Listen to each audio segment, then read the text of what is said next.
The Agendas 2030 and the visionary AU Agenda 2063 call for transformational change, and this change needs to happen in so many interconnected sectors such as health, energy, climate change, food security, mobility, transportation and infrastructure, ICTs, water, sustainable cities, and I could go on. Now, a complicating factor is that these transitions need to happen almost simultaneously.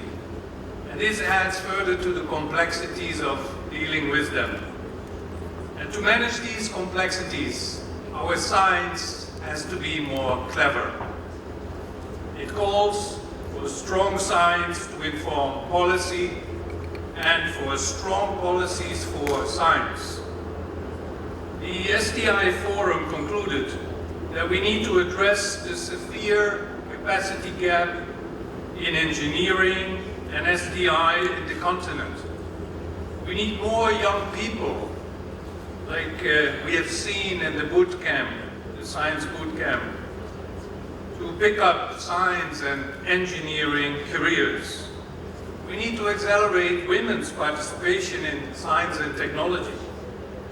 We need to reflect on the role of universities as engines for science and technology capacity development and for innovation and R&D.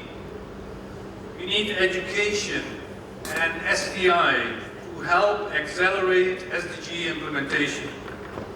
But how can this be done when there are so many gaps in capacity, in financing, in R&D? Let's face it, so many times policies have been launched, agreements signed, and conferences like this one attended. But where is the action? What happened, for instance, to the commitment in 2007 of EU member states to spend at least 1% of GDP on R&D? The SDI Forum made a strong call for action. Ladies and gentlemen, let me end on a positive note.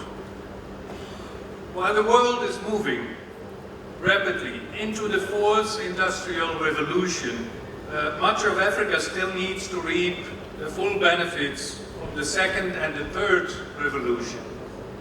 Now, this calls for a strategy to leapfrog the continent by generating benefits from merging the implementation of the second, the third, and the fourth industrial revolution in the continent together.